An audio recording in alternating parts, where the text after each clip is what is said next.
Welcome and Baruch Ata Adonai Eloheinu Melech HaOlam Asher Kitshanu b'mitzvotav v'tzivanu la'asok b'divrei Torah.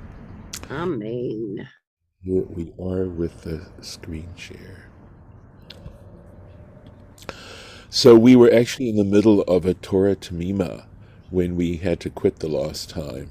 And of course, the topic is the very last Parsha of the Torah, which we will read next Tuesday night, next Tuesday night and Wednesday. And that's Vezot HaBracha, when we read about this final blessing that Moses gives to the Jewish people right before he passes on, which is sort of a lovely moment when you think about that. Rabbi, Yes, I got a question. sure. He blessed all the tribes except Simon's tribe. Why didn't he bless Simon's tribe? He left that out. Yeah, I know. He blessed, yeah. But it's, something, I'm aware of that, and you're absolutely right. And I'm not sure. I believe what happened subsequently is the tribe of Shimon became absorbed into the tribe of Judah. Remember, Shimon and Levi were the two sons who committed that, Yeah, they killed everybody for their sister. Their sister, yeah. the issue of Shechem, and Jacob was humiliated in some ways by what they did, and neither of them received a possession in Israel.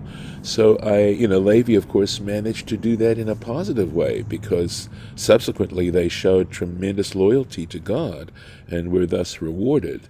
So it's interesting that both prophecies could come true. They did not get a portion in the land of Israel.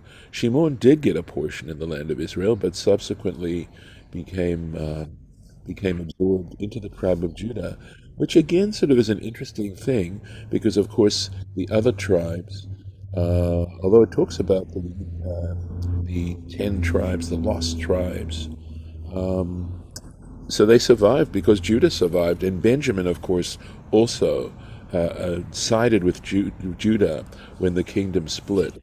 So if I'm not telling you, if I'm not making this up, and I'm trying to sort of dig into my memory regarding this. And maybe, I don't know that we'll get to it, whether there'll be any comment on that by Rashi. But you're right. It is something that is very strange. It is strange. All right, so what happened was, remember, this whole poem starts with Moses praising God, but also praising Israel in that regard, and basically saying that they deserve God's blessings. In other words, he's trying to set up a case for justification of this blessing, and that's sort of an interesting thing to think about. And so we had that, this Hashem, this verse where it says, it starts here, right?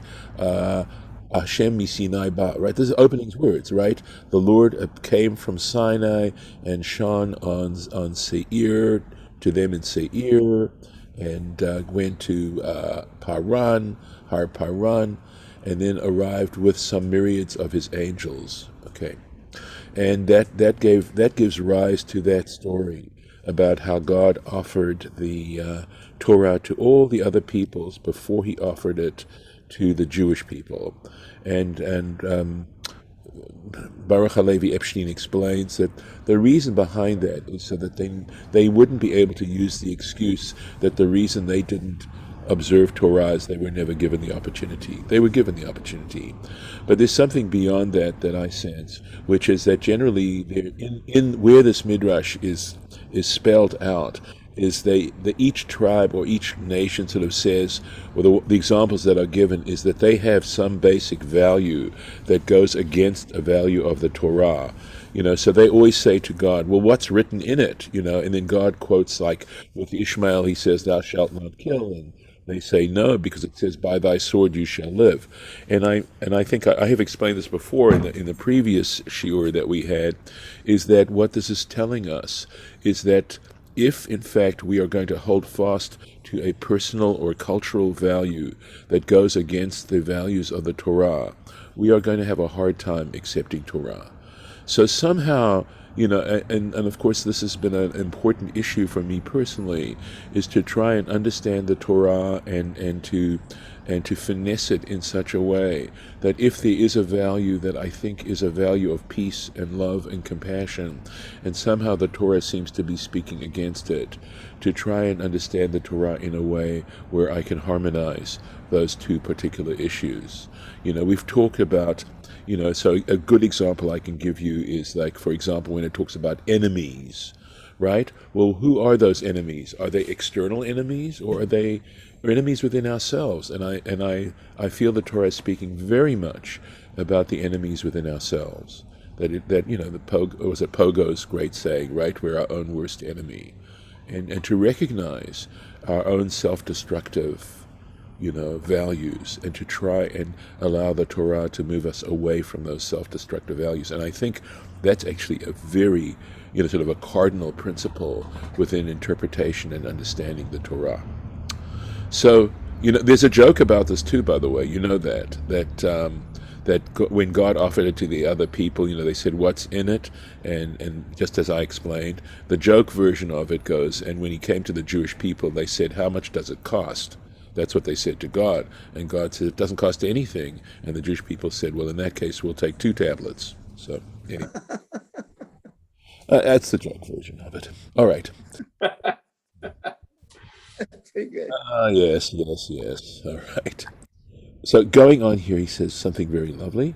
Uvazeh mitbaer lashon hapirke de Rabbi Eliezer, Perek Mem Aleph. He says, and in understanding what, in this comment that we were just talking about, is clarified the language of this is a Midrash called Pirke de Rabbi Eliezer. It actually exists in translation in English. I have a copy of this. It's a major Midrash. I believe it has certain mystical, sort of mystical elements to it as well. I'm not very familiar with this at all. But anyway, it's chapter 41, B'inyan Zeh, regarding this particular matter.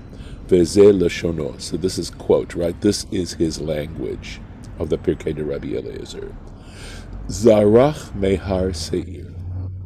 He shone from Mount Seir. Umisham Chazar, and from there he returned, Venigla al Yishmael, and from there he revealed himself to the Ishmaelites. Umisham Shalach l'Sha'ar Ha'omed, and from there he went to all the other nations. This is what Pirkei de Rabbi Eliezer says.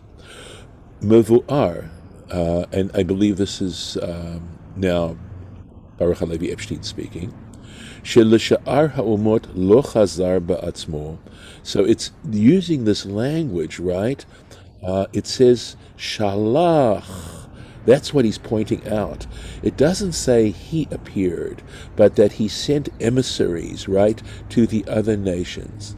And he says this clarifies that to the other nations, lo chazar ba'atzmo, he did not appear in his own essence, right? God didn't appear directly to them, rak shalach lahem, but rather sent them emissaries, right? V'tzarich tam. So what's the reason for this? That's what he's saying. It needs splainin, right? Needs an explanation. Ach, al-pi. So in other words, when you just come across this in Pirkei de Rabbi Eliezer without any background whatsoever, you have to wonder, why is Pirkei de Rabbi Eliezer saying this? On what basis? Ach al-pi hasvara shekatavnu. But when you look at how we explain it, in other words, the specific nations that the Torah says, which is specifically Yishmael and Esau, remember we said, he explained, Baruch HaLevi Epstein explained, that the reason why the Torah says Esau and Ishmael is because, of course, they have a direct relationship because they are direct descendants of Abraham and Isaac. And that's the reason why they're explicitly stated in the Torah, right? So given that, right, having had that explanation that they had that special relationship, Yesh Lomar, you can say, Demipnei Yichusam Shel Esav v'Yishmael, because of the particular relationship of Esau and Ishmael, El HaTorah, to the Torah, mipnei kvod avotehem, on account of the honor due to their patriarchs, to their fathers, chazar ba'atzmo. That's why God came in his essence, appeared directly to Esau and Ishmael. So, this is an example. I mean, it's not a long Baruch Halevi Epstein, not a long Torah Temimah, but, I just have to stand back in awe of this brilliance, right? This, first of all, to know and to be able to quote from these various sources. I mean, there's so much. There's an ocean of sources, and how he's able to put together this kind of stuff. I mean, I have to tell you, I'm so grateful to have been exposed to this kind of stuff. And, I'd love if I only had the energy and the time to sort of go through almost every single, go through this entire thing and see how he takes things to another layer of meaning and deconstruction and stuff like that. So I'm sharing it with you in the hopes that you appreciate that too and can sense how lovely this is. All right. Ready to go on to something else, unless you have a comment and you would like to just say anything. Okay. I will take silence as an indication that I need to move on. So I think we have this. Okay. So Ata, he arrived, he came, right? And Rashi explains, Le Yisrael. And he arrived to the Israelites, to the Jewish people. Merivavot Kodesh. And Rashi explains that the grammar here is confusing because mi means from, and indeed here me har paran, from Mount Paran, and again up here it was mi seir, from Seir, and he says be careful, it doesn't mean he came from Rivavot Kodesh. There is no place called Rivavot Kodesh, and I did explain this the last time, but that the may is known as the partitive article as well, and he spells it out. Ve'imo miktsat Rivavot Malachei Kodesh. He says with God, he arrived with some of the myriads of holy ones, right? So, and with him a certain number of the myriads Malachei Kodesh, of the holy angels, velo kulam, and not all of them, velo ruvam, nor most of them, velo kederech, here we go, basar vadam, and not in the way of literally flesh and blood, but it means mortals, shemar'eh kol kvod oshro, who tends to display all of his wealth, all the honor of his wealth, v'tifarto, and his glory, beyom chupato, on his wedding day. So this is actually lovely too. I love these sort of cultural connections, right? Because weddings tend to be on the lavish side, and people spend, thousands of dollars, or we certainly read in the paper sometimes, when we read about a celebrity getting married, and it's this, huge exposure of wealth, display of wealth, etc. I mean, it's interesting because in some ways it shows a certain human nature. I mean, Rashi isn't necessarily criticizing, I agree, I don't think, but also showing that, that God, given God's undescribable power, doesn't show off, because in a sense it is showing off, but in another way, of course, it isn't showing off, and it is trying to, express and share one's fortune and wealth with a group, with the people who are invited to the wedding, that they should share your joy and live in your splendor a little bit. So, you can look at things in more than one way. So here we are.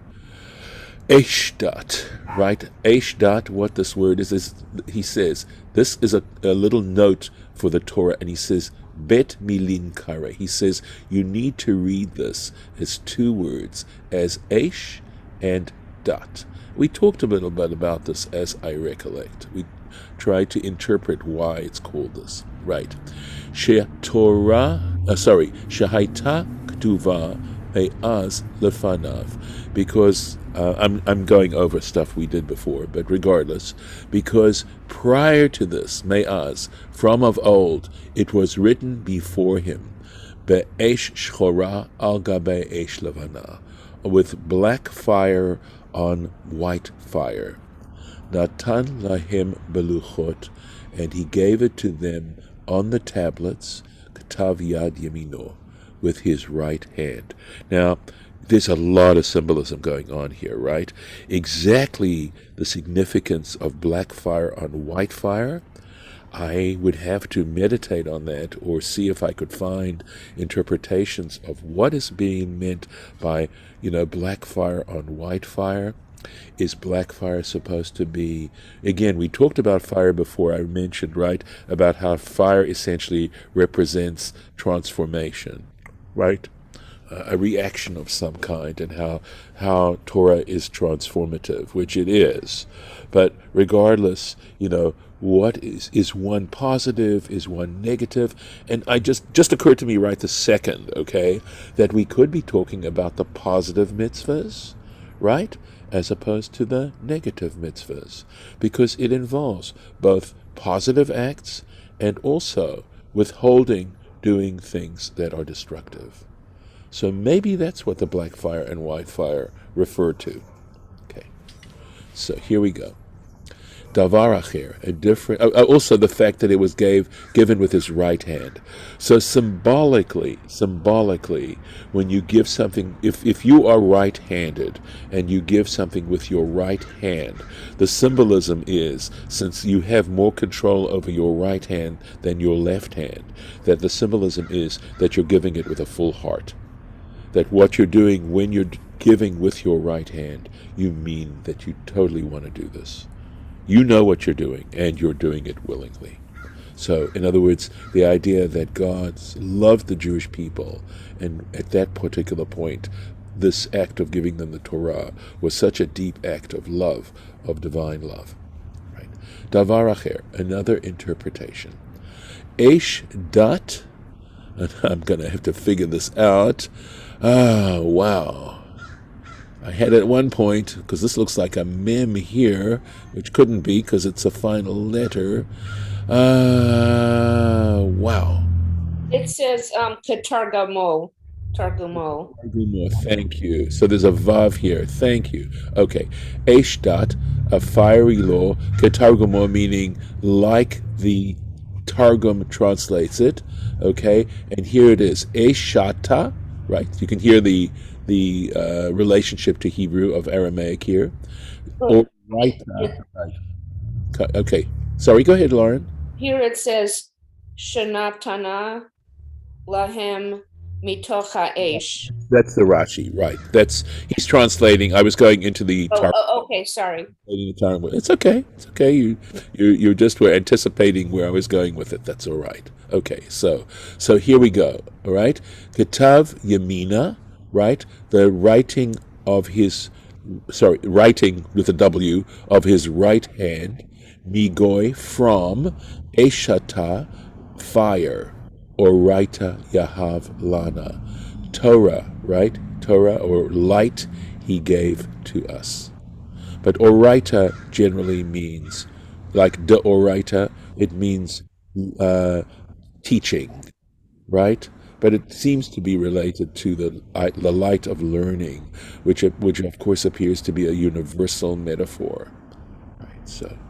So he says, Eshdat ketargamo shinatna lahem, that he gave it to them, mitoch, from the midst, ha'esh, of the fire. Remember, think back on the Exodus narrative with giving of the Ten Commandments.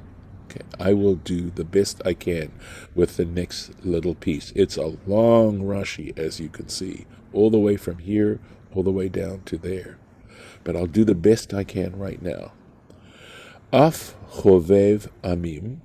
So this sounds like he indeed loved. Now, amim generally means nations, but the tradition is that this is referring to the tribes, right?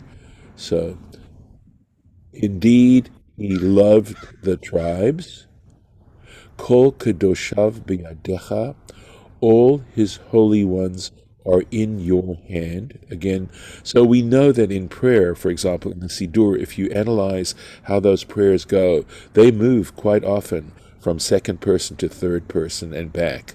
They move back and forth between addressing God in the second person and referring to God in the third person. And of course, I think there is some lovely, probably spiritual psychology involved in that particular dynamic. Vehem tuku leraglecha. Now, I believe the word tuku, which I am not familiar with, right?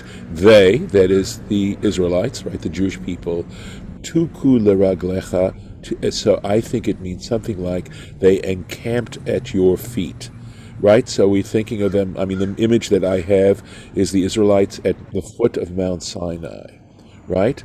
Yisa midabrotecha. So again, I'm sort of guessing here, but Yisa would mean they journeyed, or he journeyed, midabrotecha, from your commands, from your statements. Okay? Now, I think again, because this is poetry, and that's what makes it so difficult, because with poetry, you're trying to jam meaning into language, which goes beyond simple, direct connotations and even denotations. You're just moving heavily, right? This is a very heavy text, right? So, we know that the Israelites journeyed, they had the pillar of fire and the pillar of cloud, etc., which would let them know when they had to journey and where they had to go.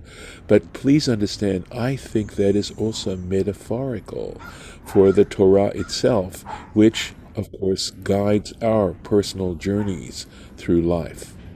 And the idea of being willing, right?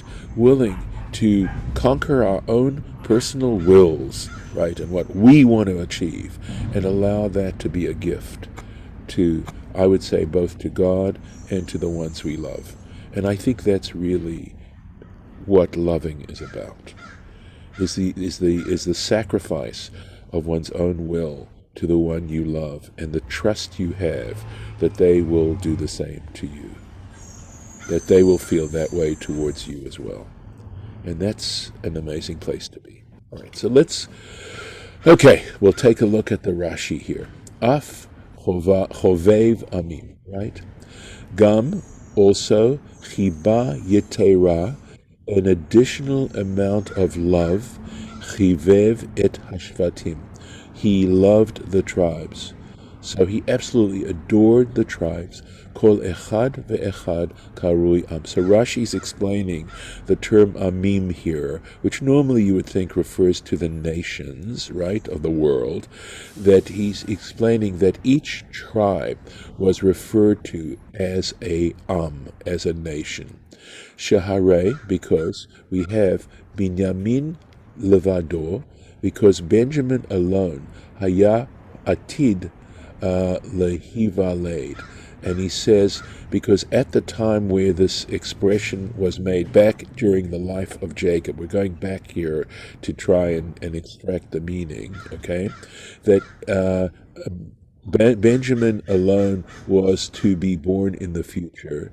Keshe'amar HaKadosh Baruch Hu, when the Holy One, blessed be He, said LeYaakov, to Jacob, in Bereshit Lamed He, in Genesis chapter 35, Goy v'kahal goyim. There we go. A nation and an assembly of nations, yeh mimcha, there will be from you. So since at that point, right, he had 11 of his 12 sons, and that could have referred to all of them, right, as a group. But because Benjamin had not been born yet, right, we're counting Benjamin as a goy himself, as a nation himself. And that's essentially how this notion that each tribe is considered an or a goy individually is extracted. So it's sort of an inductive argument, as I recollect from mathematics. Kol kedoshav biadecha, all his holy ones are in your hands. This is beautiful. Nefashot hatzadikim, The souls of the righteous, genuzot ito, are hidden away with him. Ki inyan shinemar, in the same manner as is stated, and this would be Shmuel Aleph Vav Hey. This is a very beautiful verse from the first book of Samuel, chapter 25. And this is where Abigail is. There's a story between Abigail and Nabal, who was married to Nabal at the time, and David at that point wasn't a king yet, but he was a leader. He had a band that went with him.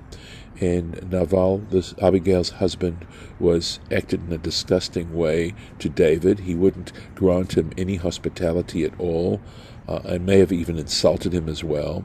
At any rate, Nabal had this bad temper, and basically he kind of had a heart attack, you might say. Just he got so angry, etc. And of course, and Abigail recognized the one, how great David really was, and she was actually trying to save her husband, I think, at the time. This happened before Nabal basically died, but anyway, she says to David, so lovely words, Vayeta nefesh Adoni, and may the soul of my Lord, she's referring to David, Tzurah, be bundled up, bitzror hachayim, in the bundle of life, et Hashem Elokecha, with the Lord your God. So she basically is blessing David and wishing him immortality. And we have this concept of Tzror HaChayim, right? We say that in the El Malay Rachamim. We actually quote from Abigail's blessing to David. So it's just being bundled into the bundle of life. Okay. So here we go. Vehem tuku leraglecha, right? And I said, Lauren, I don't know if you have a better translation, because I'm kind of guessing this word tuku. Forgive me. I mean, I did look it up, and I didn't write. They say centered at your feet. Oh, toch, from the word toch. Very nice. Thank you. Toch is from, like, in the midst, right? Yeah. Thank you. That's lovely. That's a lovely translation, right? So I'll just quote you, right? And they centered at your feet. Vehem re'uyim lechach. And the Jewish people deserve this. Remember, Rashi said at the beginning that in praising God, he also winds up praising the Jewish people as well, to say how worthy they are. So he says, and indeed, they are worthy, okay, of this.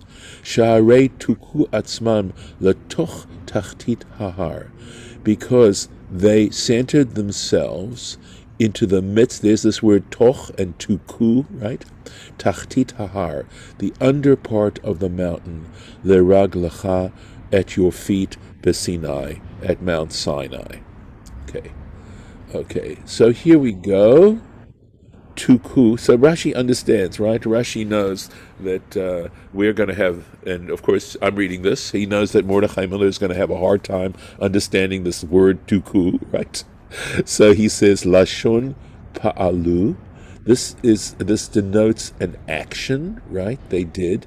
Hitvaku. So he says, and he shows us this word, right? So passive, by the way. Really? Passive conjugation, yeah, but it does say hitvachu. Well, hitvachu is reflexive. So it says they allowed themselves to be placed. Ah, nice. Yeah, had it said nifalu, I would have understood it to mean passive, and that's why I didn't translate it that way. Okay, but it really, here it doesn't, it doesn't seem so clear, that particular explanation, I have to tell you truthfully, right? Because here it looks as if they did it, pa'alu, they did it, right? I'm just saying the language here, I find then confusing, right? Hitvaku, they because this is reflexive. In other words, they placed themselves, right? They centered themselves, right? Because we can use center as a verb, right? They centered themselves, letoch margalotecha, into the midst of your feet, right? Something like that. Okay. Yisa medabrotecha, Nas'u alehem ol Toratech. This is so lovely. Okay, so the word dabar, right, is a cattle prod, right? And the word ledaber is in fact associated with this word that means cattle prod. Because as I've explained at other times, that when you say ledaber, there's a harsh element to it, which doesn't exist with the word amar, right? So amar very often will translate to say, and daber we will say has the connotation of speak, all right? And the different connotation of those two words. At any rate, he's taking it this way, and he says, Nasu alehem, they placed upon themselves ol Toratecha, the yoke of your Torah. And I would imagine that at this point, okay, the idea of yoke of the Torah you can understand, because it all has to do with the fact that the yoke is placed on an ox to prevent the ox from simply going in whatever direction it wants to go. And the yoke is this lever by which the person, the owner of the ox, can guide the ox to where it needs to go. And of course, the fact that we naturally resist the notion of being commanded, we don't like being told what to do. Does that sound familiar? To the fact that when the Torah tells us to do things that, like keeping kosher or keeping Shabbos or not doing certain things, and we resist it, we don't want to do it. But in our case, that's why they describe the Torah as a yoke, right? To say that it is actually a sign of great character, right? To be willing to accept the yoke of the Torah. There's nothing new about it. It's not modernity hasn't shown us how tough the Torah is to follow. But when you conquer yourself and you conquer your own will, that's already the start of this. Midabrotecha. He says, okay, so hamim bo karov liyasod. So he says that this mem isn't the partitive mem here, right? He says it is connected to the basic meaning of the word, kamo. So here we go, right? In Numbers 7, Vayishma et hakol medaber elav. So you see the mem is actually part of a verbal construction, right? He heard the voice speaking to him, right? Yechezkel bet, Ezekiel chapter 2. Oh, it's past. I'm sorry. We are out of time. Wow. Okay. Wow. So I will need to pop an arrow in here. See if I can do that. Yeah, there it is. There we are, the big arrow.